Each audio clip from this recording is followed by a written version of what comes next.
Statistical mechanics and thermodynamics का course है, जिसमें स्टार्ट में हमारे पास जो है वो थर्मोडायनेमिक्स का कुछ जो है वो पोर्शन है।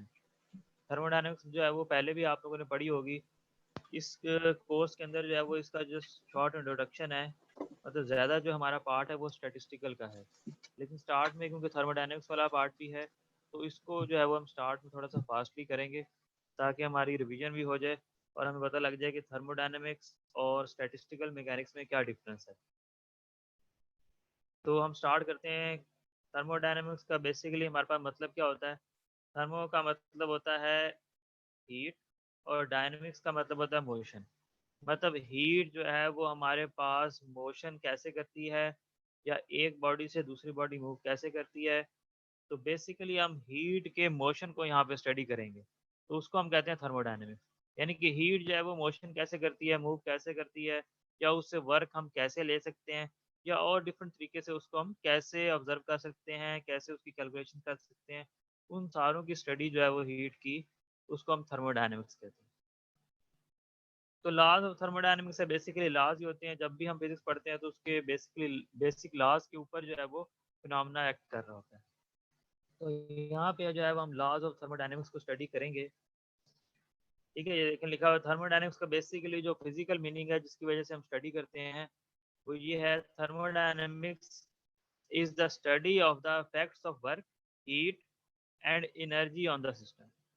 मतलब हम थर्मोडायनेमिक्स में स्टडी करते हैं कि हीट और वर्क का आपस में क्या रिलेशन है, और हीट एनर्जी का भी वर्क के साथ या हीट के साथ क्या रिलेशन है। मतलब इन तीन चीज़ों को हम जो है वो थर्मोडायनेमिक्स में स्टडी करते हैं कि हमारे पास कितनी एनर्जी है, कितनी हीट प्रोड्यूस हुई है, और कितना हमारे पास वर्क डन हुआ है।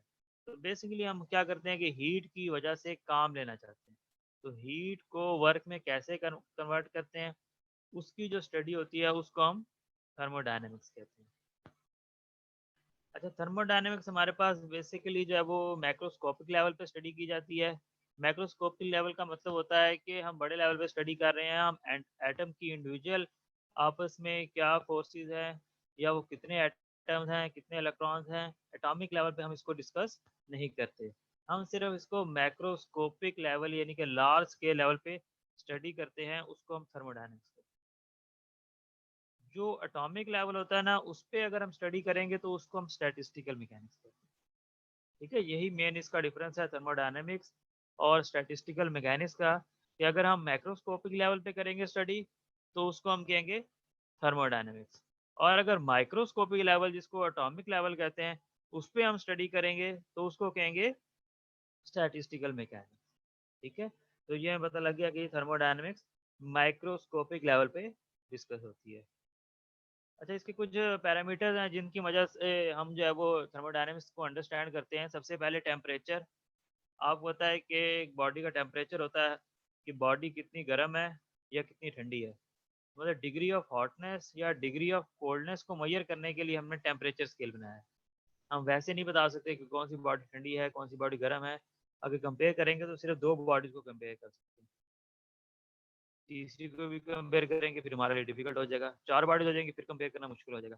तो टेम्परेचर एक ऐसा स्केल है जिसकी मदद से हम बता सकते हैं कि कोई बॉडी कितनी गर्म है या कितनी ठंडी है। तो टेम्परेचर एक हमारे पास स्केल है जिसकी मदद से हम गैस को पहचान सकते हैं। दूसरा है इंटरनल एनर्जी। इंटरनल एनर्जी होती है कि जो एटम्स हैं गैस के या मॉलिक्यूल्स के, जो हमने कंटेनर में फिल किया हुआ है, जिसकी मदद से जो है वो हम काम लेना चाह रहे हैं, उसकी इंटरनल एनर्जी कितनी है।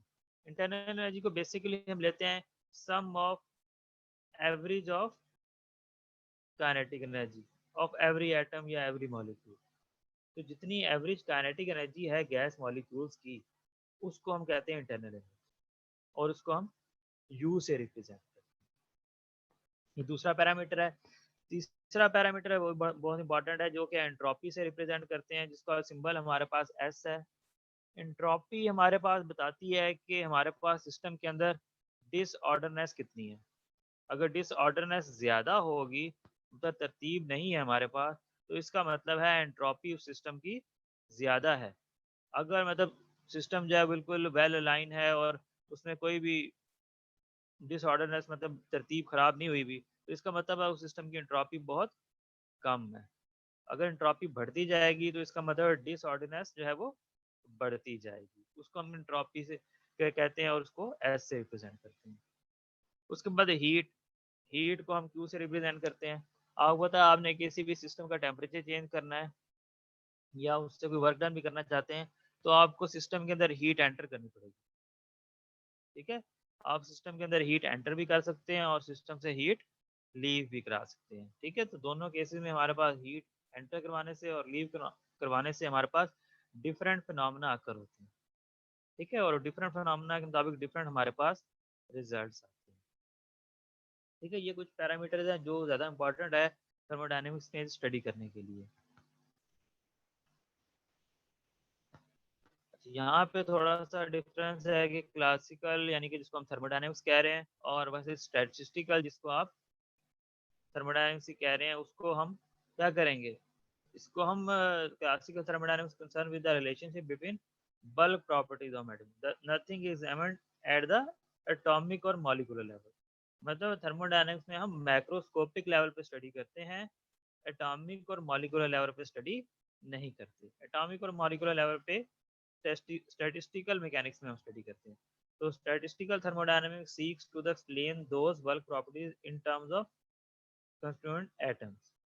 The statistical part treats the aggregation of atoms, not the behavior of individual atoms. ठीक है, स्टैटिस्टिकल मैकेनिक्स भी हम उसका कंबाइन देखते हैं कि सारे एटम मिलके जो है हमारे पास एटम लेवल पे किस तरीके से हमारे पास क्या क्या जो है वो फिनोमेना कर रहे हैं। ठीक है, ये इसका डिफरेंस है थर्मोडायनेमिक्स और उसका। अच्छा, उसके बाद हम लॉज ऑफ थर्मोडायनेमिक्स को स्टार्ट कर रहे हैं, लेकिन उससे पहले ये एक ब्रिटिश साइंटिस्ट है जिसका नाम सीपी स्नो है। इसने जस्ट ह्यूमरलेसली बताया, मतलब मजाक में बताया कि ये तीन जो लॉज हैं उसको अगर आप याद करें तो इन तीन जो कोटेशन है इन कोटेशन की मदद से जो है वो याद कर सकते हैं। ठीक है, पहली कोटेशन है यू कांट विन, तो मतलब आप जीत नहीं सकते। इसको जैसे जैसे हम ला पढ़ेंगे तो उसको हम देखेंगे कि ये कोड जो है वो उसके साथ कैसे मैच कर रहे हैं। और दूसरा है you can't even break even. ठीक है, तो मतलब आप रूल को जो है वो तोड़ नहीं सकते, आप चाहें भी तो रूल को तोड़ नहीं सकते। तीसरा है you can't get out of the game, मतलब आप गेम से बाहर जो है वो नहीं निकल सकते, मतलब आप गेम के अंदर ही रहेंगे, आप गेम को छोड़ के नहीं जा सकते। ये तीन कोड्स हैं जो कि हमारे पास लॉ ऑफ थर्मोडायनेमिक्स से मैच करते हैं। आप इन कोड्स को याद करते ज़हन में रखते हुए आसानी से याद रख सकते हैं कि लॉ ऑफ थर्मोडायनेमिक्स जो है हमारे पास वो किस चीज़ को रिप्रेजेंट करते हैं। तो चलिए हम स्टार्ट करते हैं।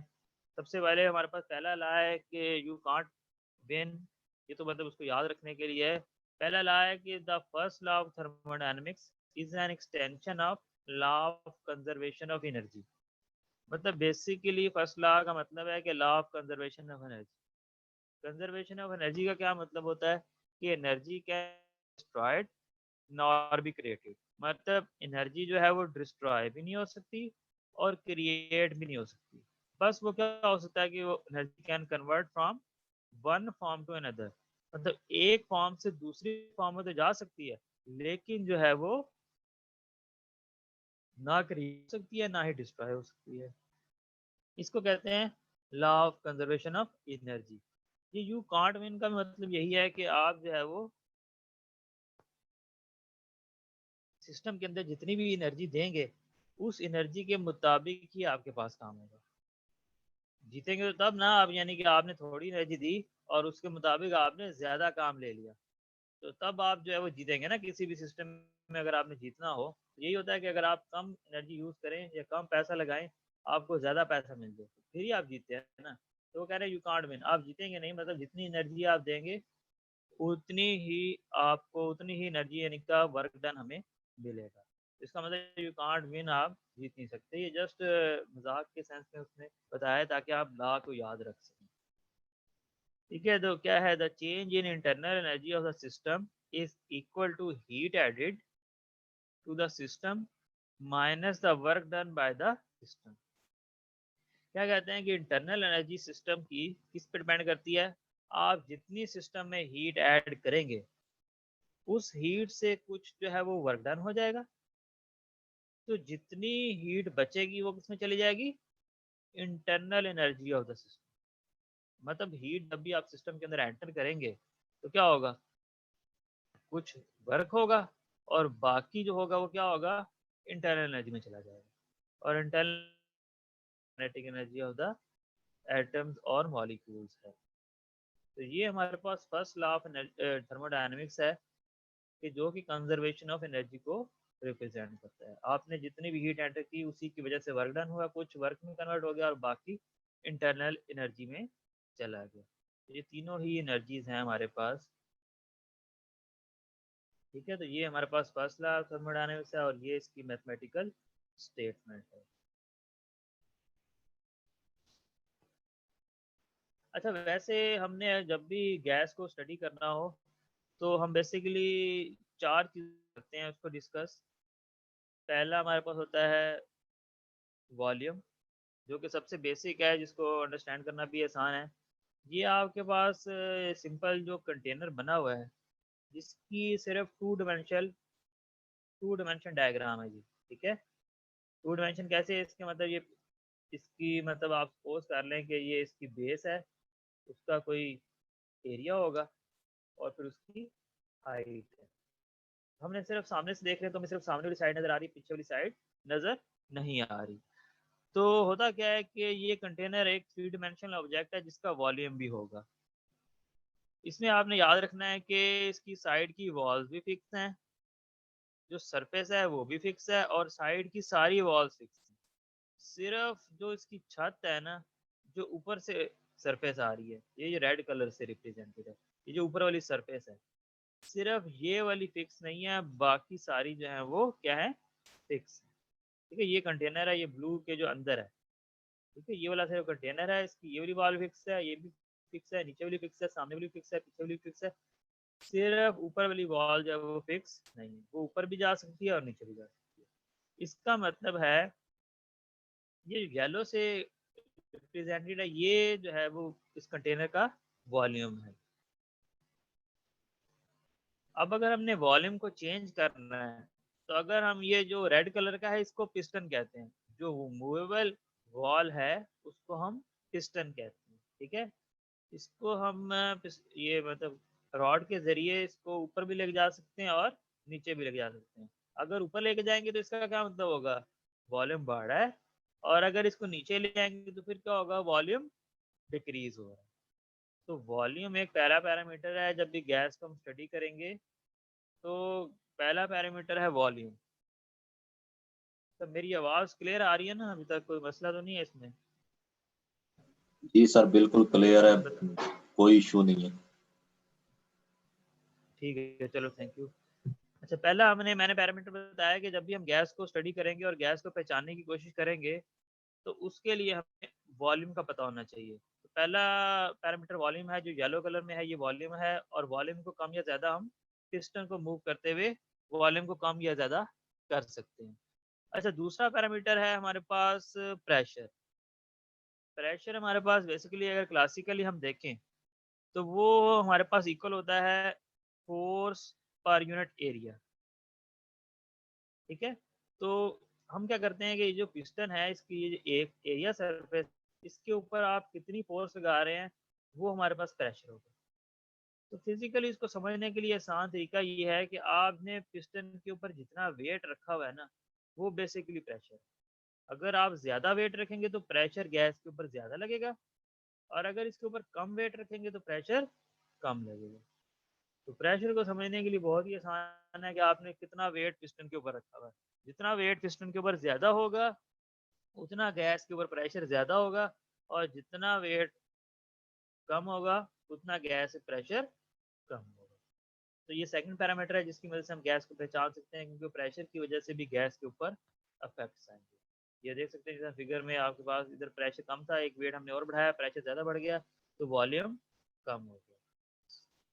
अच्छा, उसके बाद तीसरा जो पैरामीटर है जिसकी वजह से हम गैस को जानते हैं वो टेम्परेचर है। टेम्परेचर आपको पता है कि डिग्री ऑफ हॉटनेस और डिग्री ऑफ कोल्डनेस के ऊपर डिपेंड करता है। और चौथा पैरामीटर है इंटरनल एनर्जी। ठीक है, इंटरनल चुके हैं कि average kinetic energy of the molecules या एटम्स के साथ रिप्रेजेंट करता है। तो ये भी जो है वो हम इजीली अंडरस्टैंड कर सकते। 4 पैरामीटर है जिसकी मदद से हम एक्सपेरिमेंट करते हुए गैस को पहचानते हैं। ठीक है, फर्स्ट लॉ हमारे पास है थर्मोडायनेमिक्स है, इंटरनल एनर्जी अगर ई से रिप्रेजेंटेड है, इंटरनल एनर्जी अगर E2 माइनस E1 यानी कि डिफरेंस जितना भी आता है तो वो Q माइनस W के बराबर होगा। यही हमारे पास फर्स्ट लॉ ऑफ थर्मोडायनेमिक्स है कि अगर हम सिस्टम में हीट एंटर करते हैं तो क्या होगा, वर्क डन होगा। वर्क डन का बेसिकली ताल्लुक होता है डिस्प्लेसमेंट के साथ। यहाँ पे जो डिस्प्लेसमेंट है वो सिर्फ पिस्टन की हो रही है। इसका मतलब है पिस्टन अगर ऊपर जाएगा या फिर नीचे जाएगा तो ही हमारे पास वर्क होगा। अगर पिस्टन ऊपर जा रहा है इसका मतलब वर्क डन पॉजिटिव है, और अगर पिस्टन नीचे की तरफ आ रहा है तो इसका मतलब वर्क डन नेगेटिव है। तो पिस्टन की मूवमेंट के साथ हम इसको वर्क कह सकते हैं।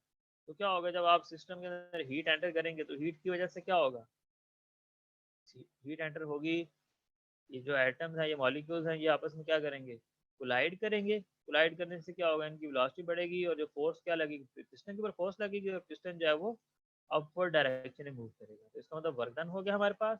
और कुछ सारा का सारा सारी की सारी हीट जो है वो वर्क में कन्वर्ट नहीं होगी, क्योंकि आपको पता है जब ये कोलिजन्स होंगी तो कुछ इनका टेम्परेचर भी बढ़ेगा और इनकी वेलोसिटी भी बढ़ेगी। तो वेलोसिटी बढ़ने से क्या होता है, internal energy of the atoms या मॉलिक्यूल्स चेंज हो जाती है। तो हीट एंटर करने से क्या होगा, कुछ वर्क डन हो जाएगा जो कि पिस्टन को मूव करने में यूज हो जाएगी हीट, और कुछ जो है वो इसका टेम्परेचर इंक्रीज कर देगी जिसकी वजह से इंटरनल एनर्जी बढ़ जाएगी। इंटरनल एनर्जी का डायरेक्ट रिलेशन जो है वो टेम्परेचर के साथ होता है।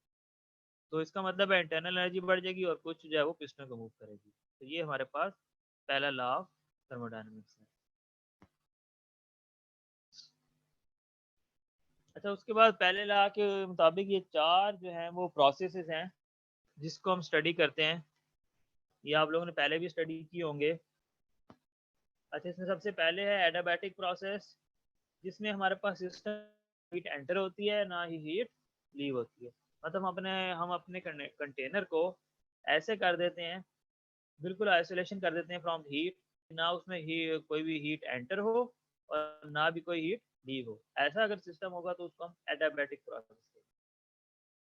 दूसरा है आइसोथर्मल, कि मतलब हम कांस्टेंट टेम्परेचर कर देते हैं, टेम्परेचर चेंज नहीं कर रहे, हम हीट एंटर भी करते हैं तो उसके मुताबिक प्रेशर और वॉल्यूम को हमने ऐसे एडजस्ट करना है कि टेम्परेचर चेंज ना हो। तो फिर हमारे पास प्रोसेस क्या होगा, आइसोथर्मल होगा। और अगर हम क्या करते हैं, प्रेशर को कांस्टेंट कर देते हैं। प्रेशर को कांस्टेंट करने का बड़ा ही आसान तरीका है कि आपने जो पिस्टन के ऊपर वेट रखे हुए आप उसको चेंज ही ना करें, वो वेट उतना ही रहने दें। तो इसका मतलब है प्रेशर हम चेंज नहीं कर रहे, तो उसको कहते हैं आइसोबैरिक। आइसो का मतलब होता है सेम, बैरिक का मतलब प्रेशर। इसी तरह आइसो का मतलब सेम, थर्मल का मतलब टेम्परेचर, इसका मतलब same temperature same pressure. Same pressure का मतलब है कांस्टेंट प्रेशर। और एक और प्रोसेस भी है जिसको हम कहते हैं आइसोकोहरिक। आइसो का मतलब सेम, कोहरिक का मतलब वॉल्यूम। तो कांस्टेंट वॉल्यूम के ऊपर अगर हम कैलकुलेशंस करेंगे तो वो हमारे पास प्रोसेस का नाम होगा आइसोकोहरिक। ठीक है, ये 4 प्रोसेस हैं जो कि फर्स्ट लॉ ऑफ थर्मोडायनेमिक्स से रिलेट करते हैं, क्योंकि उन्हीं को use, first law of thermodynamics को यूज करके ही हम जो है वो इसमें वर्क डन और हीट, इंटरनल एनर्जी, कुछ भी जो है वो कैलकुलेट करना चाहें गैस के बारे में तो वो हम इजीली कैलकुलेट कर सकते हैं। तो सबसे पहले ये हमारे पास है एडियाबैटिक प्रोसेस।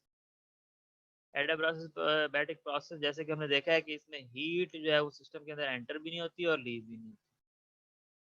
ठीक है, अगर हीट सिस्टम के अंदर एंटर होगी तो उसका मतलब हीट पॉजिटिव है, और अगर लीव कर रही है तो हीट नेगेटिव है। लेकिन अगर हीट ना एंटर कर रही है ना लीव कर रही है तो फिर तो हीट जीरो है। तो इसका मतलब हीट को हमने क्यू से रिप्रेजेंट किया था, क्यू यहाँ पे हमारे पास जीरो के बराबर है जब भी एडियाबैटिक प्रोसेस। तो फिर क्या होगा, delta U is equal to Q minus W. ये हमारे पास फर्स्ट लॉ ऑफ थर्मोडायनेमिक्स है। तो क्यू अगर इसमें जीरो पुट करें तो delta U equal to minus W. इसका क्या मतलब होगा कि इंटरनल एनर्जी वर्क डन के साथ माइनस के साथ होगी। कि अगर वर्क डन होता है क्या करता है, सिस्टम एक्सपैंड, अगर सिस्टम एक्सपैंड करता है यानी कि ऊपर की तरफ जाता है पिस्टन, तो फिर क्या होगा, वर्क पॉजिटिव हो जाएगा। लेकिन क्योंकि वर्क पॉजिटिव है तो फिर ये डेल्टा यू नेगेटिव आ जाएगा। System does work but delta U is negative, internal energy of the system वो कम हो जाएगी। आपको पता है कोई भी एक चीज़ है, अगर वो एक कंटेनर के अंदर गैस पे फिल की हुई है और हम कोई हीट एंटर नहीं कर रहे, और अगर वो खुद ही एक्सपैंड करे तो क्या होगा, गैस को ज़्यादा वॉल्यूम मिल जाएगा। ज़्यादा वॉल्यूम मिल जाएगा तो क्या, उसकी कोलिजन्स कम हो जाएंगी। कोलिजन्स कम हो जाएंगी तो टेम्परेचर कम हो जाएगा, और अगर टेम्परेचर कम हो जाएगा तो फिर इंटरनल एनर्जी भी कम हो जाएगी। तो इसका मतलब है इंटरनल एनर्जी कम हो जाएगी, इसका मतलब नेगेटिव आ रहा है। तो यही तो कह रहे हैं कि डेल्टा यू इज नेगेटिव। तो अगर सिस्टम एक्सपैंड करेगा तो डेल्टा यू नेगेटिव होगा। इसी तरह अगर सिस्टम कंप्रेस कर रहा है तो फिर क्या होगा, कंप्रेस करने से वॉल्यूम कम हो जाएगा। वॉल्यूम कम हो जाएगा तो कोलिजन्स बढ़ जाएंगी। कोलिजन बढ़ेंगी तो टेम्परेचर भी बढ़ जाएगा। टेम्परेचर बढ़ेगा तो डेल्टा यू भी बढ़ जाएगा, which is average kinetic energy. So delta U is positive when W is negative. अगर पिस्टन नीचे आ रहा है तो डब्ल्यू नेगेटिव है। फार्मूले के मुताबिक देखें, डब्ल्यू नेगेटिव आएगा तो ये नेगेटिव नेगेटिव प्लस हो जाएगा, और यहाँ पर हमारे पास सिर्फ डेल्टा यू पॉजिटिव आ जाएगा। ठीक है, ये तो हमारे पास है कि एडियाबैटिक प्रोसेस में हमारे पास अगर हम हीट एंटर नहीं करते तो उसके मुताबिक हमने देखा है कि हमारे पास इंटरनल एनर्जी और वर्क डन आपस में कैसे रिलेट करते हैं। सेकंड जो प्रोसेस है वो हमारे पास है आइसोथर्मल प्रोसेस। आइसोथर्मल प्रोसेस क्या है? N isothermal process is a constant temperature process. इसमें क्या होता है, टेम्परेचर कांस्टेंट होता है, यानी कि टेम्परेचर चेंज नहीं हो रहा। तो any heat flow into or out of the system must be slow enough to maintain thermal equilibrium। तो हमने क्या करना है, हम जो भी हीट एंटर कर रहे हैं वो थोड़ा सा स्लो करेंगे ताकि हम जो है वो प्रॉपर कैलकुलेशन करने के मुताबिक हीट और टेम्परेचर को जो है वो कांस्टेंट रख सकें। ठीक है, तो फॉर आइडियल केसेस अगर टेम्परेचर में चेंज नहीं होगा तो इंटरनल एनर्जी हमारे पास जीरो है। ठीक है, ये मैंने जैसे पहले बताया कि अगर हमारे पास टेम्परेचर चेंज नहीं होगा तो इंटरनल एनर्जी में भी चेंज नहीं होगा। मैंने आपको बताया था कि इंटरनल एनर्जी का डायरेक्ट रिलेशन जो है वो टेम्परेचर के साथ इन आइडियल सिचुएशन। अगर आइडियल नहीं होगी तो फिर हमारे पास और भी फैक्टर्स आ जाते हैं, लेकिन अभी हम जस्ट जो है वो आइडियल सिचुएशन की बात कर रहे हैं जो कि आइडियल गैस से रिलेट करती है। तो उस केस में अगर टेम्परेचर चेंज नहीं हो रहा तो इंटरनल एनर्जी डायरेक्ट जीरो, क्योंकि इंटरनल एनर्जी जो है वो चेंज इन टेम्परेचर पे डिपेंड करती है। तो अगर टेम्परेचर चेंज नहीं हो रहा तो इंटरनल एनर्जी भी चेंज नहीं होगी। इसका मतलब ये जो फर्स्ट लॉ ऑफ थर्मोडायनेमिक्स था डेल्टा यू, इसमें हमारे पास जीरो हो जाएगा तो फिर क्यू किसके बराबर आ जाएगा, डब्ल्यू के बराबर। ठीक है, तो क्यू डब्ल्यू के बराबर। तो इसका मतलब है अगर आइसोथर्मल प्रोसेस होगा तो इसका क्या मतलब है कि आप जितनी सिस्टम में हीट एंटर कर रहे हैं वो वर्क में कन्वर्ट होती है। ठीक है, तो ये आइसोथर्मल प्रोसेस का बेनिफिट है कि आप सारी की सारी हीट जो है वो वर्क में कन्वर्ट कर सकते हैं अगर आप आइसोथर्मल प्रोसेस कर। अच्छा, उसके बाद थर्ड प्रोसेस हमारे पास जिसको हम आइसोबैरिक प्रोसेस कहते हैं। आइसोबैरिक में है क्या होता है कि प्रेशर जो है वो सेम रहता है। तो प्रेशर अगर सेम रहेगा तो फिर क्या होगा। अच्छा, यहाँ पे आप देखें कि वर्क डन का जो फार्मूला है वो हम क्या लिख सकते हैं, पी डेल्टा वी। वैसे हमारे पास पी का फोर्स वर्क डन का जो फार्मूला होता है वो एफ डॉट डी होता है। ठीक है, तो अगर वहां से हम एफ की value in terms of pressure निकालें तो प्रेशर हमारे पास फोर्स पर यूनिट एरिया होता है। तो फोर्स यहाँ से निकालेंगे, प्रेशर इंटू एरिया आ जाएगा। तो प्रेशर इंटू एरिया और डिस्प्लेसमेंट, तो एरिया इंटू डिस्प्लेसमेंट वॉल्यूम में कन्वर्ट हो जाएगा। तो प्रेशर का डॉट प्रोडक्ट अगर वॉल्यूम के साथ लें तो वो हमारे पास वर्क डन।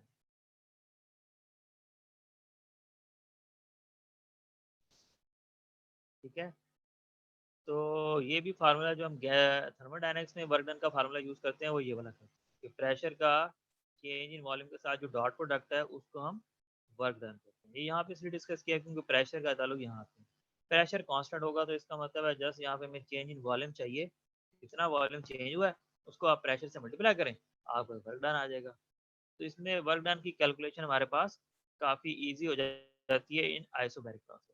और आपको पता है कि प्रेशर को कांस्टेंट रखने का बड़ा आसान सा तरीका है कि भाई आप जो है वो वेट चेंज ही ना करें। वेट अगर चेंज नहीं करेंगे तो फिर क्या होगा, प्रेशर कांस्टेंट रहेगा। ठीक है, तो water boiling in a saucer pan is an example of isobar. तो ये एक जो है वो आइसोबार प्रोसेस, आइसोबार या आइसोबैरिक प्रोसेस की एक एग्जांपल है। ठीक है, ये हमारे पास है आइसोबैरिक प्रोसेस। अच्छा, उसके बाद है आइसोकोहरिक प्रोसेस। इसमें क्या होगा, एन आइसोबैरिक कोहरिक process is a constant volume process. इसमें क्या होता है, वॉल्यूम कांस्टेंट होता है, यानी कि पिस्टन चेंज नहीं हो रहा। अगर पिस्टन चेंज नहीं होगा तो फिर हमारे पास क्या होगा, वॉल्यूम कांस्टेंट रहेगा। और वर्क डन हमारे पास फिर जीरो होगा, क्योंकि वर्क डन हमारे पास डिपेंड करता है चेंज इन वॉल्यूम के ऊपर। तो अगर वॉल्यूम चेंज नहीं हो रहा तो फिर ये डेल्टा भी जीरो है, तो वर्क डन भी जीरो।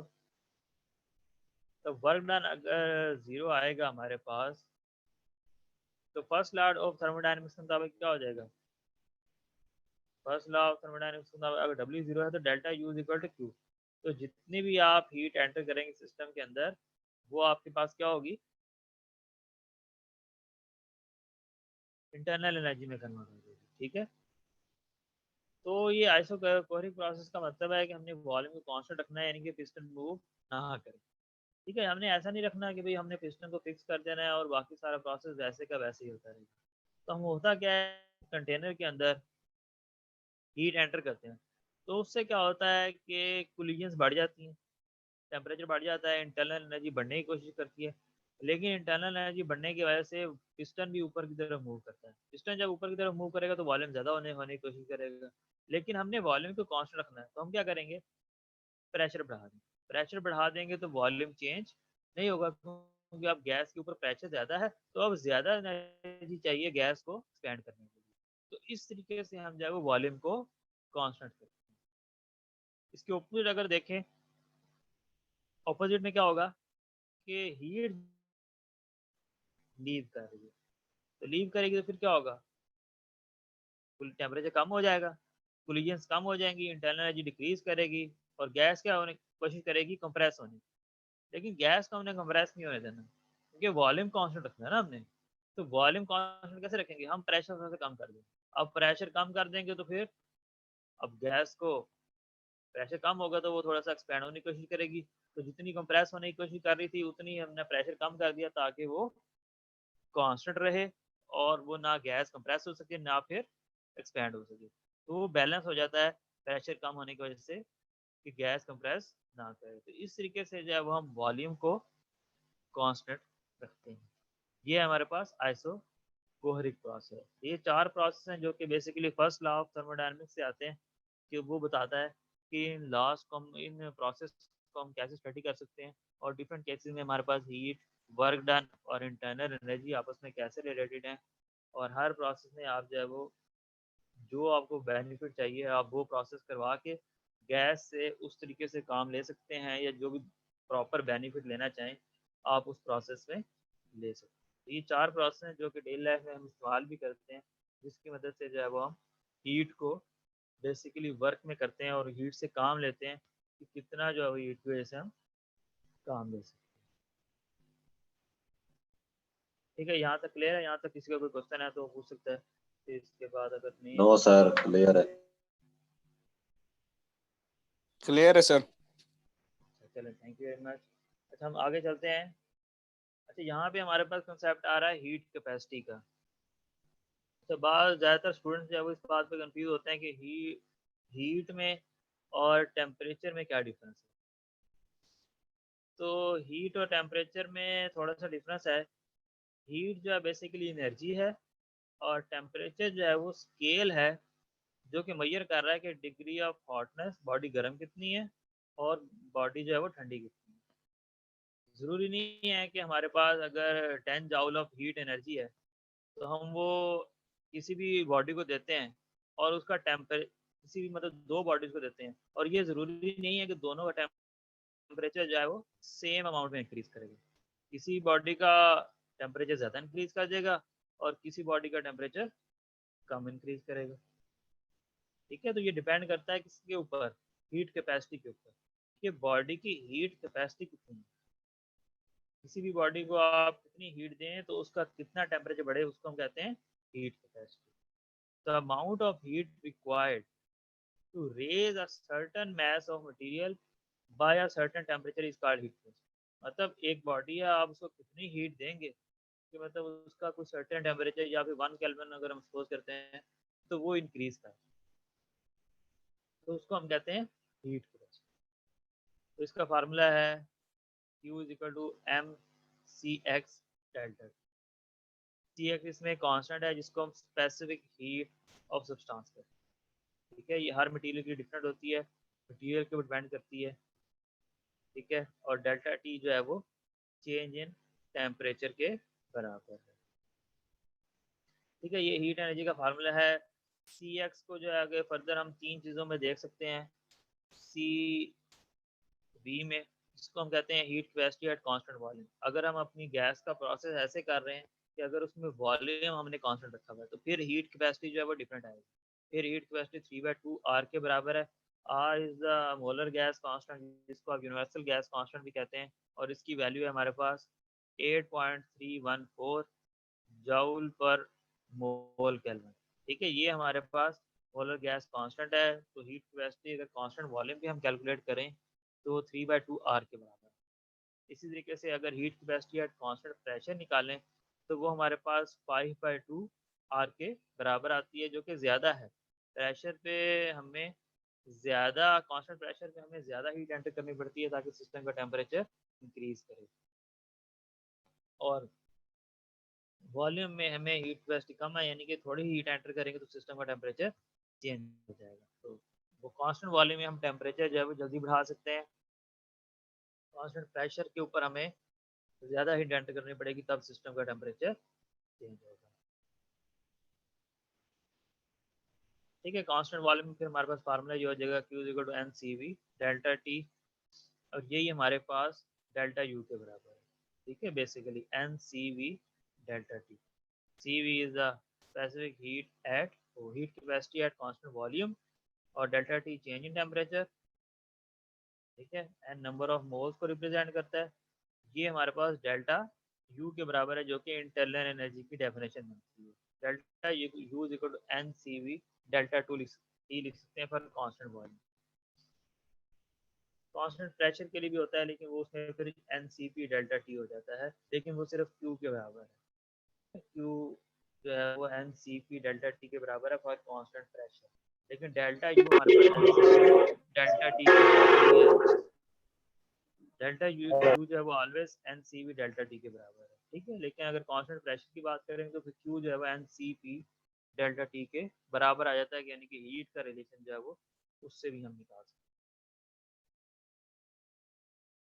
ठीक है, यहाँ पे पहले लॉ की जो थी वो तकरीबन एंड हो जाती हैं। उसके बाद जो है हमारे पास अब सेकेंड लॉ ऑफ थर्मोडायनेमिक्स है।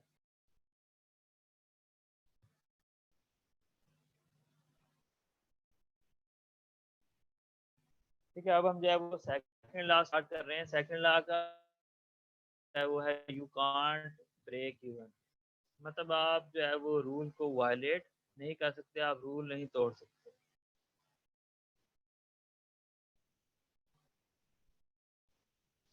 सेकंड लॉ हमें बताता है कि आपने अगर हीट से वर्क लेना है तो आप क्या करते हैं, कंप्लीट हीट को वर्क में कन्वर्ट नहीं कर सकते, कुछ ना कुछ हीट ज़ाया ही होगी। ठीक है, तो इसका भी यही मतलब है कि भाई आप जितनी मर्जी एफिशिएंसी अपनी बढ़ा लें, जो मर्जी कर लें, जितनी मर्जी एक्सरसाइज कर लें, जितनी मर्जी अच्छे दूध खा लें, अंडे खा लें, कुछ भी कर लें, लेकिन आप जो है वो कुछ ना कुछ वेस्ट होगा, मतलब पूरी की पूरी एनर्जी जो है वो वर्क में कन्वर्ट नहीं होगी, कुछ ना कुछ एनर्जी जो है वो वेस्ट हो जाएगी। तो सेकंड लॉ भी हमें यही कहता है कि आप कंप्लीट हीट को वर्क में कन्वर्ट नहीं कर सकते, कुछ ना कुछ हीट जो है वो ज़ाया जरूर होती है। ठीक है, तो इसी का मतलब है यू कांट ब्रेक इवन, यानी कि आप रूल को वायलेट नहीं कर सकते, आप कंप्लीट हीट को वर्क में कन्वर्ट नहीं कर सकते। ठीक है, जितना मर्जी चाहें आप इस रूल को नहीं कर सकते। The second law can also be stated that heat flows spontaneously spontaneously का मतलब होता है कि अपने आप खुद ही जो प्रोसेस होता है ना उसको स्पॉन्टेनियसली कहते हैं हम। From a hot object to cold object, मतलब हीट जो है वो ट्रेवल कर रही है हॉट ऑब्जेक्ट से कोल्ड ऑब्जेक्ट की तरफ, तो उसको हम क्या कहेंगे, उसको कह रहे हैं कि भाई हीट जो है ना खुद से जो प्रोसेस उसका फ्लो करने का है वो हॉट ऑब्जेक्ट से कोल्ड ऑब्जेक्ट, ठीक है। इसको हम सेकंड लॉ ऑफ थर्मोडायनेमिक्स कहते हैं। तो सेकंड लॉ ऑफ थर्मोडायनेमिक्स का बेसिकली जो रिलेशन है वो एंट्रोपी से बड़ा मैच करता है कि एंट्रोपी के ऊपर ही हमारे पास सेकंड लॉ ऑफ थर्मोडायनेमिक्स है। तो हमें पता है कि जो हीट का नेचुरल फ्लो है वो from hot body to cold body है, मतलब दो बॉडीज पड़ी हुई हैं साथ साथ, एक का टेम्परेचर ज़्यादा है दूसरी का टेम्परेचर कम है, तो हीट अपने आप ही जो है वो हॉट से कोल्ड की तरफ ट्रांसफर करेगी। इसका मतलब ये तो नेचुरल प्रोसेस है ना, तो इसी नेचुरल प्रोसेस में हम जो है वो हीट से काम ले सकते हैं, मतलब हीट ट्रेवल कर रही है तो जैसे हम कोई भी इसका वर्क डन निकाल सकते हैं। तो हीट को अगर हमने वर्क हासिल करना है हीट से, तो हम हीट को हॉट बॉडी से कोल्ड बॉडी की तरफ ही ट्रेवल करवाएंगे, जो कि उसका नेचुरल प्रोसेस है। हम कोल्ड से हॉट ट्रेवल नहीं करवा सकते। अगर हम ट्रेवल करवाना चाहते हैं कि हीट हमारे पास कोल्ड से हॉट बॉडी की तरफ चली जाए, तो फिर क्या होगा, हमें वर्क देना पड़ेगा, जो कि डेली लाइफ में in the form of electricity हम जो है वो गैस को देते हैं, जिसकी मदद से हम कोल्ड से हॉट में हीट ट्रांसफर कर सकते हैं। लेकिन जो नेचुरल प्रोसेस है वो हॉट से कोल्ड बॉडी है। अब हम देखते हैं कि इसका जो ताल्लुक है वो एंट्रोपी के साथ कैसे है। ठीक है, तो क्या होता है एंट्रोपी, हमें पता है कि वो ऑलवेज इंक्रीज, एंट्रोपी कभी भी डिक्रीज नहीं करती। अगर तो वो रिवर्सिबल प्रोसेस है, जो कि फिजिकली वैसे देखा जाए तो रियल लाइफ में जो है वो पॉसिबल नहीं है। ऑल जो रियल प्रोसेसेस हैं हमारे पास वो इरिवर्सिबल है, क्योंकि हम जो है वो कुछ कंडीशंस करके दोबारा सेम कंडीशन से कभी भी नहीं आ सकते, ठीक है। उसके लिए हमारे पास काफ़ी सारी एनर्जी डिस्ट्रॉय भी हो जाती है और प्रॉपर हम उन कंडीशन से दोबारा नहीं आ सकते, ठीक है। तो पढ़ने के लिए आते तो ठीक है कि अगर प्रोसेस रिवर्सिबल है तो फिर हमारे पास एंट्रोपी कांस्टेंट रहेगी। लेकिन अगर इरिवर्सिबल प्रोसेस है जो कि रियल में होता है, तो फिर एंट्रोपी ऑलवेज इंक्रीज करती है। एंट्रोपी को समझने का एक सिंपल सी एग्जांपल है कि फॉर एग्जांपल अगर आप सॉलिड ऑब्जेक्ट है आपके पास, दूसरी साइड पे आपके पास एक ग्लास ऑफ वाटर है, तो आप लोग क्या कहते हैं कि किसकी एंट्रोपी जो है वो ज़्यादा होनी चाहिए, जो सॉलिड ऑब्जेक्ट है इसकी, या फिर जो ग्लास है जिसके अंदर पानी है उसकी। एक तरफ चले हम बर्फ ले लेते हैं, बर्फ है बिल्कुल, बर्फ की एंट्रोपी ज़्यादा होगी या फिर ग्लास, बर्फ की ज्यादा होगी क्या सर। कहते हैं किसकी एंट्रोपी, बर्फ की एंट्रोपी ज़्यादा होगी। अच्छा, बाकी क्या कहते हैं, बाकी भी ये कहते हैं कि बर्फ की एंट्रोपी ज़्यादा होगी।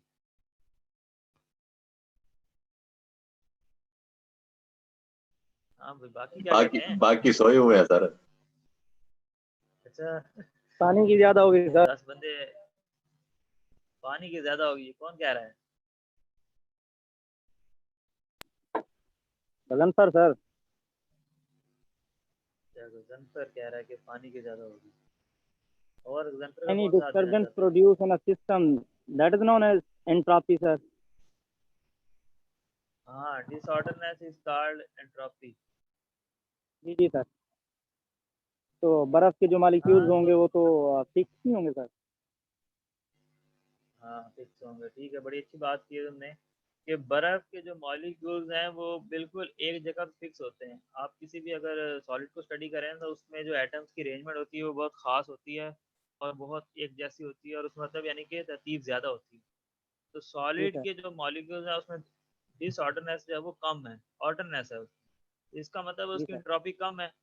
जो लिक्विड है उसकी एंट्रोपी ज़्यादा है, क्योंकि उसमें जो एटम्स या मॉलिक्यूल्स रेंज हैं उसमें एक ख़ास तरतीब नहीं है। वो जो है, क्योंकि आपको देखा वाटर जो है वो शेप चेंज भी कर लेता है, वो इसी वजह से करता है कि क्योंकि उसकी कोई फिक्स पोजीशन नहीं है, उसमें ऑर्डरनेस एज कम्पेयर टू सॉलिड जो है वो कम है। इसका मतलब है उसकी एंट्रोपी ज़्यादा है। तो हम यही तो कह रहे हैं कि एंट्रोपी जो है आप यहाँ पे देखें सॉलिड से जब लिक्विड में गया है तो क्या हुआ है, हीट जो है वो कोल्ड बॉडी की तरफ ट्रांसफर की है। तो जब बर्फ थी, बर्फ के ऊपर अगर हीट ट्रांसफर करेंगे तो वो वाटर में कन्वर्ट हो जाएगा। इसका मतलब उसकी एंट्रोपी बढ़ जाएगी, एंट्रोपी कम नहीं होगी। लिक्विड की एंट्रोपी जो है वो ज़्यादा है, सॉलिड की कम है। तो यही कह रहे हैं कि नेचुरल प्रोसेस जितने भी है हमारे पास, उसके अंदर एंट्रोपी बढ़ती है, मतलब डिसऑर्डरनेस बढ़ती है। और अगर डिसऑर्डरनेस बढ़ेगी तो इसका मतलब एंट्रोपी बढ़ रही है। तो यही तो कह रहे हैं, इस प्रोसेस को नहीं कर सकते। तो मतलब आपके पास लिक्विड है, आप उसको नेचुरल खुद ब खुद ही जो है वो ऐसा कोई प्रोसेस हो और वो जो है वो बर्फ में बन जाए, तो सॉलिड में कन्वर्ट कर सकते हैं, लेकिन उसके लिए आपको इलेक्ट्रिसिटी देनी पड़ेगी, उसमें भी एंट्रोपी इंक्रीज हो जाएगी।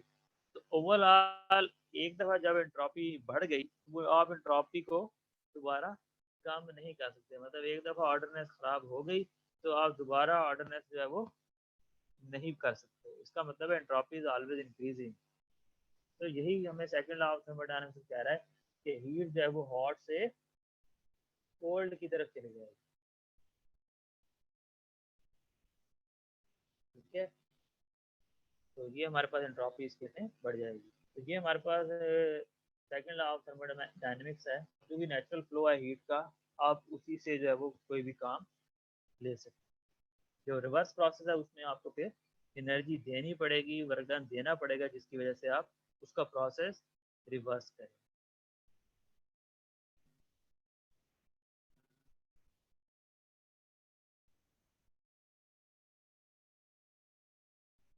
ये हमारे पास सेकंड लॉ ऑफ थर्मोडायनामिक्स की प्रॉपर स्टेटमेंट है।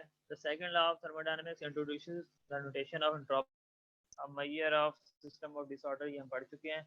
use the quantity of a system energy, as is the quality of a system energy। आवाज आ रही है आप लोगों को? जी सर, क्लियर है। अच्छा, ठीक हो गया है। ठीक है, ये एक और एग्जांपल भी दी गई है कि भाई if you watch a movie, अगर आप एक मूवी देख रहे हैं, उसमें कोई भी सीन होता है, फॉर एग्जांपल एक ऐसा सीन है जिसमें एक अंडा जो है वो दीवार गिरता है फ्लोर के ऊपर, तो अंडा जब नीचे गिरेगा अंडा ब्रेक कर जाएगा, उसके जो एटम की मॉलिक्यूल्स की जो तरतीब थी वो जो है वो डिसऑर्डर हो जाएगा, एंट्रोपी उसकी बढ़ जाएगी। तो आप क्या करते हैं, मूवी को रिवर्स ऑर्डर, तो अंडा दोबारा जुड़ जाता है। इसका मतलब आपने रिवर्स प्रोसेस किया और दोबारा रिवर्सिबल प्रोसेस हो गया और अंडा जो है दोबारा जुड़ गया। इसका मतलब ऑर्डरनेस की तरफ हम चले गए, पहले डिसऑर्डर थे। तो फिजिकली मूवी में तो हम ये कर सकते हैं, लेकिन रियल लाइफ में हम ये चीज़ नहीं कर सकते। ठीक है, जो कि हाईली अनलाइकली है, आप प्लीज नहीं कर सकते। मूवी में तो जस्ट ये है कि वो पिक्चर हमने कर ली, बना ली है, तो जस्ट पिक्चर में ऑब्जर्व कर रहे हैं कैसे होगी अगर हम मूवी को रिवर्स में चलाते हैं। ठीक है, लेकिन फिजिकली रियल लाइफ में आप मूवी को या अंडे को जो है वो रिवर्स में नहीं कर सकते कि अंडा नीचे से खुद ब खुद ही जुड़े और टूट के आपके हाथ में जुड़ के जो है वो अरे आपके हो पास सकता है जादू के दोबारा थ्रू। आ जाए। जादू के थ्रू हो सकता है, लेकिन उसमें फिर जो जादूगर है उसकी उसकी ट्रॉफी भी तो चेंज होगी ना फिर सर। ये तो जादू का भी कंसेप्ट तो अब डिफरेंट है। अब वो पता नहीं है ना कि क्या होता है एक्चुअल में, तो कोई ना कोई तो वो उस तरह करेगा ना उस चीज को। ठीक है सर, आप कैरी करें नेक्स्ट। हाँ, तो ठीक है, ये मतलब हम रियल लाइफ में जो है वो ये प्रोसेस नहीं कर सकते। ठीक है, एंट्रोपी जो है वो ऑलवेज इंक्रीज ही करती है।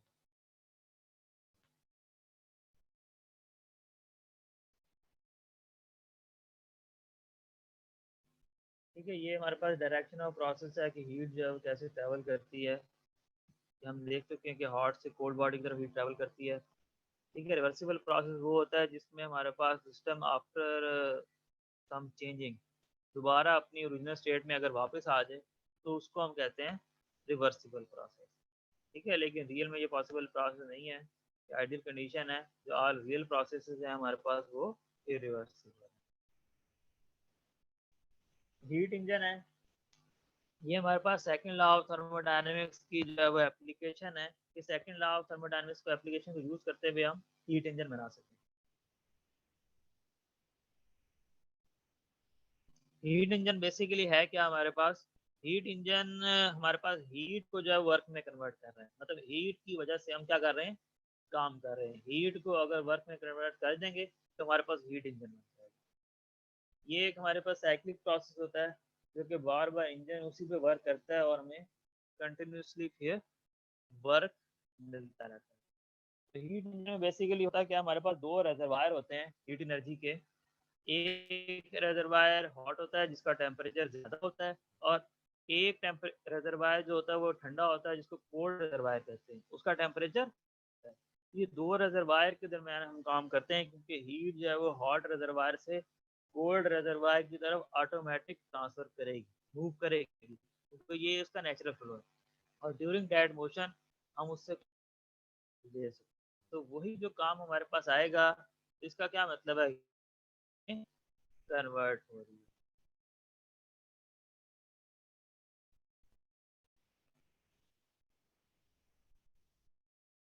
ये वैसे बताया गया है कि क्यूएच को बेसिकली क्योंकि ज़्यादा हीट हो जाए वो हम पॉजिटिव आ जाता है, क्यूसी नेगेटिव है। ठीक है, इसके बारे में जब हम डिटेल में देखेंगे तो फिर हम इसको देखेंगे बात जो है वो कैसे वहाँ पे रिलेट कर रही है।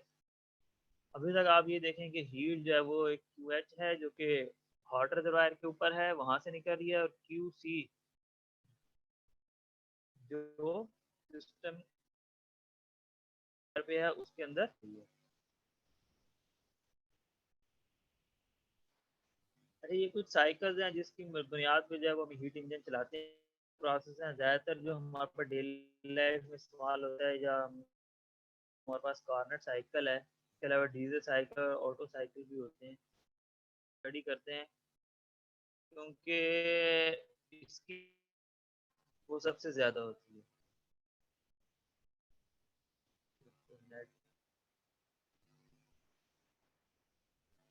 हेलो, आवाज़ आ रही है?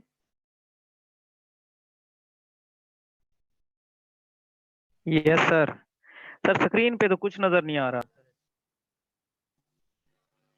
पहले से नहीं आ रहा या अब नहीं आ रहा? काफी देर से नजर नहीं आ रहा मुझे सर। मैं ये ना थोड़ा नेट का अगर प्रॉब्लम होता है तो फिर थोड़ा सा इशू, स्क्रीन तो शेयर हो रही है सबके साथ। हाँ, स्क्रीन तो सर मैंने कुछ शेयर पेज की हुई है पेज और नजर नहीं आ रहा, सिर्फ सर ये कनेक्ट नजर आ रहे हैं जो। पेज रहा है, पेज जहाँ पेज से नहीं सर हो आप रही, पढ़ा पेज रहे बनना हैं, चाहिए। सर जहाँ से आप वो पढ़ा नज़र रहे नहीं हैं आ रहा वो ये। कुछ नजर नहीं आ रहा। जी जी। ये जो सामने है ये आपको 6.4 प्रेजेंटेशन स्लाइड शो नहीं हो रही नजर पर? नहीं नहीं, स्लाइड शो नहीं हो रही। लीव करके अगेन ज्वाइन कर लो। मेरे ख्याल से आपका नेट का इशू होगा क्योंकि आपका नेट का इशू होगा, क्योंकि बाकी को अगर शेयर हो रही है तो इसका मतलब फिर आपका नेट का इशू होगा।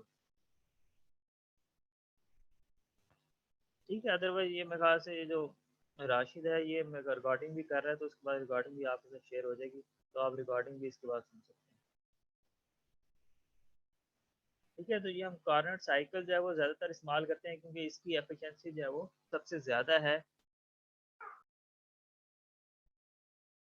तो इसके बाद जो है वो हम ये कार्नट साइकिल की डायग्राम देख रहे हैं। ये हमारे पास कार्नट साइकिल है। कार्नट साइकिल में क्या होता है हमारे पास, ये हमारे पास ग्राफ है कार्नट साइकिल का जो कि प्रेशर और वॉल्यूम के दरमियान बनाया गया, और इसमें चार प्रोसेस हैं। पहला 1 से 2, फिर 2 से 3, फिर 3 से 4, और फिर 4 से 1। पहला वाला जो है जो कि T1 के ऊपर है, ये बता रहा है कि ये टेम्परेचर इसका चेंज नहीं हो रहा। 1 से 2 का जो है टेम्परेचर T1 है, इसका मतलब है ये आइसोथर्मल प्रोसेस। और आप देख सकते हैं कि वॉल्यूम जो है वो इंक्रीज कर रहा है, क्योंकि अगर ग्राफ राइट साइड में मूव करेगा तो इसका मतलब है वॉल्यूम बढ़ रहा है। तो वॉल्यूम बढ़ रहा है लेकिन टेम्परेचर सेम है, इसका मतलब है ये आइसोथर्मल एक्सपेंशन हो रही है। इसके अंदर हम सिस्टम के अंदर हीट एंटर कर रहे हैं जो कि Q1 है। सिस्टम के अंदर हीट एंटर करेंगे जिसकी वजह से वॉल्यूम बढ़ेगा। ठीक है, लेकिन टेम्परेचर हमने कांस्टेंट रखना है, प्रेशर उसी हिसाब से हम कम करेंगे ताकि हमारे पास टेम्परेचर जो है वो कांस्टेंट हो। तो अगर टेम्परेचर कांस्टेंट होगा तो उसको हम कहते हैं आइसोथर्मल। तो ये हमारे पास आइसोथर्मल प्रोसेस है जो कि 1 से 2 के दरमियान हो रहा है। इस सिस्टम में हमारे पास हीट जो है वो Q1 एंटर होती है। उसके बाद जो है वो एडियाबैटिक प्रोसेस होता है जो कि 2 से 3 होती है। इसमें हम कोई भी सिस्टम के अंदर हीट एंटर भी नहीं करते और लीव भी नहीं करते, तो कहते हैं एडियाबैटिक प्रोसेस। एडियाबैटिक प्रोसेस में हमारे पास सिस्टम के अंदर हीट एंटर भी नहीं करती और लीव भी नहीं करती, लेकिन टेम्परेचर यहाँ पे देखिए बढ़ रहा है। यहाँ पे लिखा हुआ T1 T2, टी टेम्परेचर बढ़ गया है और वॉल्यूम भी बढ़ गया। इसका मतलब एडियाबैटिक एक्सपेंशन हो रही है, ये हो रही है एडियाबैटिक एक्सपेंशन। टेम्परेचर है और वॉल्यूम भी बढ़ गया है, लेकिन प्रेशर को क्या हो रहा है, प्रेशर कम हो रहा है। तो हम थोड़ा सा वेट आहिस्ते आहिस्ते कम करते जा रहे हैं ताकि वॉल्यूम बढ़े, और वॉल्यूम बढ़ जाएगा और टेम्परेचर भी बढ़ जाएगा। अच्छा, उसके बाद दोबारा 3 से 4 तक आते हैं, क्या होगा। अब हम क्या कर रहे हैं, टेम्परेचर सेम ही है, लेकिन क्या कर रहे हैं, प्रेशर बढ़ा रहे हैं और वॉल्यूम कम हो जाएगी, और सिस्टम क्या कर रहे हैं, हीट लीव करेगी। इस स्टेट में सिस्टम से हीट लीव करेगी। उसके बाद क्या होगा, 4 से 1 फिर एडियाबैटिक कूलिंग होगी, यानी कि कंप्रेशन होगी। फिर दोबारा वॉल्यूम कम हो रहा है, लेकिन अब एडियाबैटिक प्रोसेस, क्योंकि टेम्परेचर भी अब ज़्यादा हो रहा है, टेम्परेचर ज़्यादा हो रहा है। तो ये 4 प्रोसेस है जो कि हम करते हैं, तो दोबारा हमारे पास इनिशियल कंडीशंस पर ही हम आ जाते हैं। इनिशियल कंडीशंस पर आ जाते हैं, इसका मतलब ये साइक्लिक प्रोसेस है। उसके बाद दोबारा यही 4 प्रोसेस होंगे, फिर दोबारा इनिशियल कंडीशन पर आ जाएंगे, फिर दोबारा 4 प्रोसेस होंगे। इसी तरीके से ये साइकिल कंटिन्यूसली अगर वर्किंग करते जाएँ, तो हम इस प्रोसेस के थ्रू जो भी वर्क हम कर सकते हैं वो कैलकुलेट कर सकते हैं। ग्राफ से अगर देखा जाए तो ये जो लूप है, ये बना रहा है, ये हमारे पास वर्क है। ठीक है, अगर आप फार्मूला देखें ना, वर्क डन का होता है W is equal to TV.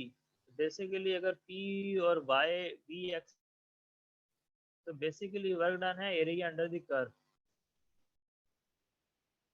Area under the curve क्या होता है, अगर इसका एरिया अंडर द कर्व निकालें तो लेकिन 3 से 4 जब जाते हैं तो फिर हमारे पास area under the curve negative आएगा। तो सिर्फ जो एरिया है जो इस अंदर आ रहा है,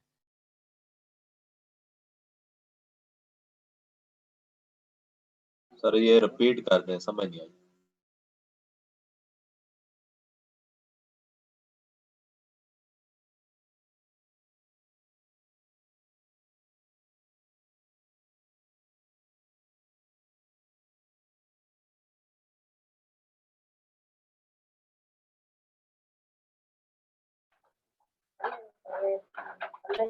वर्क डन को रिप्रेजेंट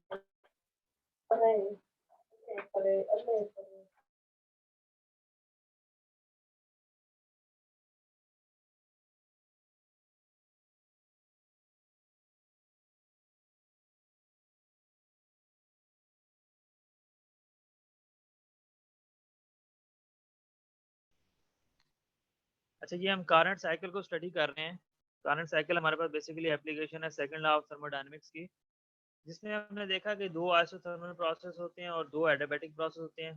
पहले आइसोथर्मल एक्सपेंशन होती है, फिर उसमें हीट एंटर होती है सिस्टम के अंदर, फिर एडियाबैटिक एक्सपेंशन होती है, उसके बाद आइसोथर्मल कूलिंग होती है और फिर एडियाबैटिक कूलिंग होती है। उसके बाद यही 4 प्रोसेस जो हमारे पास कंटिन्यूसली चलते रहते हैं और हमारे पास वर्क डन आता है। तो वर्क डन की बात हो रही थी कि वर्क डन हमारे पास किसके बराबर है। तो ग्राफ के ज़रिए अगर हम देखें तो वर्क डन हमारे पास बराबर है ये 1 2 3 और 4 और दोबारा 1। ये जो कंप्लीट लूप बन रहा है, इस लूप का जो अंदर वाला एरिया है वो हमारे पास किसको रिप्रेजेंट कर रहा है, वर्क डन। तो वर्क डन हमारे पास होता है, उसका जो फार्मूला PdV होता है। मतलब अगर इंटीग्रेशन की फॉर्म में लिखें तो P और फिर dV। तो बेसिकली आपने देखा होगा कि अगर y dx integration y dx हो जाए, इसका मतलब होता है अगर y x ग्राफ के अंदर जो एरिया अंडर द कर्व आ रहा है वो आपके पास इस इंटीग्रल के बराबर होता है। तो y dx का जो आंसर होता है वो एरिया अंडर द कर्व जो होता है उसके बराबर होता है।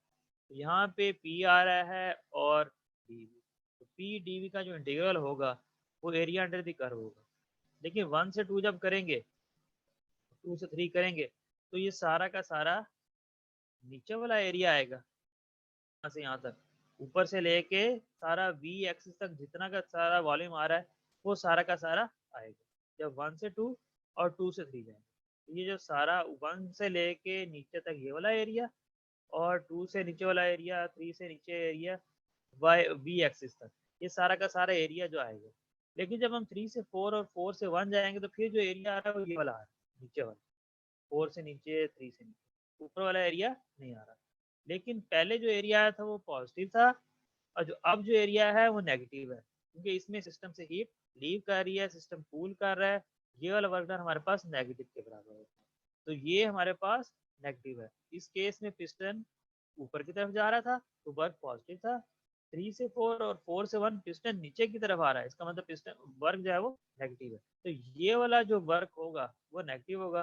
तो टोटल में से जब माइनस करेंगे तो हमारे पास जो एरिया बचेगा वो यही वाला बचेगा, 1 से 2, 3 से 4, 3 और 4 से 1। जो इस लूप का जो एरिया है वही हमारे पास एट द एंड बचेगा। तो इस लूप का जो एरिया होगा वो हमारे पास work done by current cycle है, जो कि ग्राफ से हम वर्क डन इस तरह निकाल सकते हैं। वैसे अगर फिजिकली निकालेंगे तो वो हम Q1 माइनस से कर सकते हैं, मतलब कितनी हीट जो है वो ट्रैवल हुई है Q2 से, जो डिफरेंस होगा तो हमारे पास वर्क डन के बराबर होगा। Q1 माइनस Q2 भी W के बराबर है, और ग्राफ के जरिए अगर हम वर्क डन निकालें तो वो जो एरिया इस लूप को बना, इस लूप के दरमियान जितना भी एरिया आ रहा है वो हमारे पास वर्क डन के बराबर है। ये हमारे पास करंट साइकिल है। ये 4 प्रोसेस हैं, इसमें 1 से 2 आइसोथर्मल एक्सपेंशन हो रही है जो कि टेम्परेचर TH पर हो रही है। वहाँ पे ग्राफ में 1 था लेकिन वो टेम्परेचर TH है क्योंकि T1 ज़्यादा है। तो जो ज़्यादा टेम्परेचर है इसका मतलब है वो हॉट रिजर्वायर के साथ है हमारे पास बॉडी कनेक्टेड। 2 से 3 एडियाबैटिक प्रोसेस है जिसमें हीट एंटर नहीं कर रही ना ही लीव कर रही है। 3 से 4 फिर आइसोथर्मल कंप्रेशन है, और एडियाबैटिक 4 से 1 फिर एडियाबैटिक कंप्रेशन है। ठीक है, यहाँ पे work done by the gas है और work done on the gas है।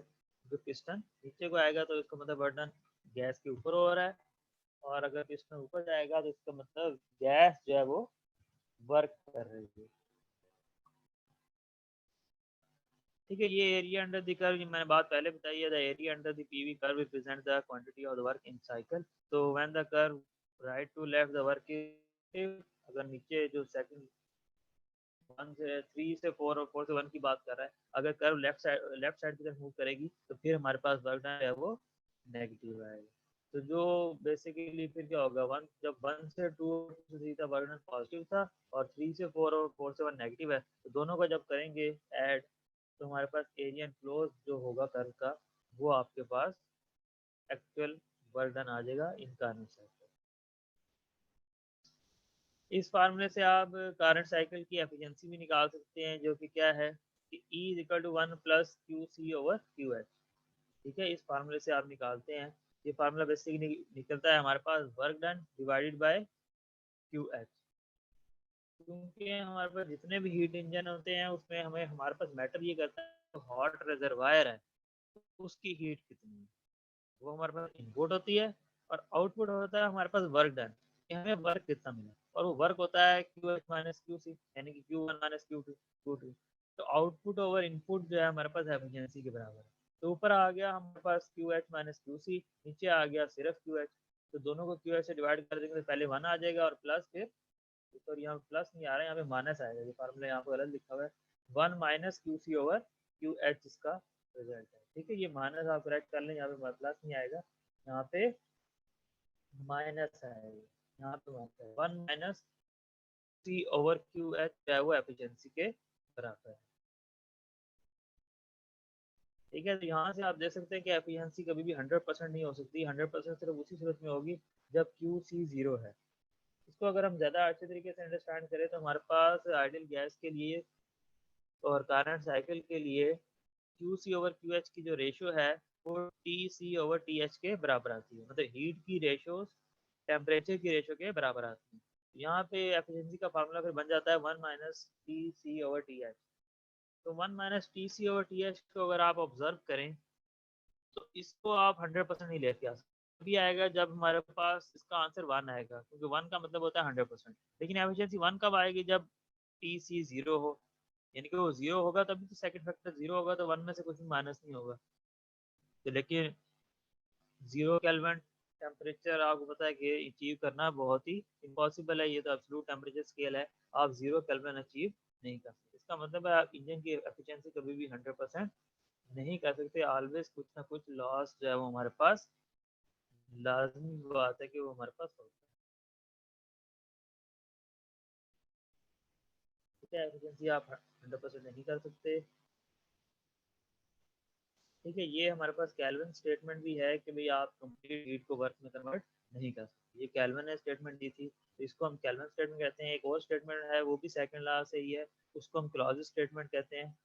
उसने कहा था ये कि आप हीट को कोल्डर से वार्मर ऑब्जेक्ट की तरफ ट्रांसफ़र नहीं कर सकते। वो नेचुरल फ्लो भी नहीं है, लेकिन अगर आप करना चाहें आपको वर्क देना पड़ेगा। लेकिन वर्क अगर आप दे भी दें तो फिर भी कंप्लीट हीट जो है वो आप ट्रांसफ़र नहीं कर सकते इन रिवर्स साइड। इसमें कोल्ड से वो हॉट की तरफ ट्रैवल कर रही है। बेशक आप वर्क भी कर रहे हैं, लेकिन फिर भी आप कंप्लीट हीट जो कोल्ड बॉडी में है उसको हॉट में ट्रांसफ़र नहीं कर सकते। इसमें भी कुछ ना कुछ वेस्ट होगा इन रिवर्स साइकिल ऑफ हीट। ये हमारे पास क्लॉज स्टेटमेंट, पहले हमारे पास कैल्विन स्टेटमेंट थी, दूसरी हमारे पास क्लॉज स्टेटमेंट। इसी के प्रैक्टिकल यूज हैं। आप देखा होगा जो हमारे पास ये कार्स होती हैं, बाइक्स होती हैं हमारे पास, ये सारे हीट इंजन हैं।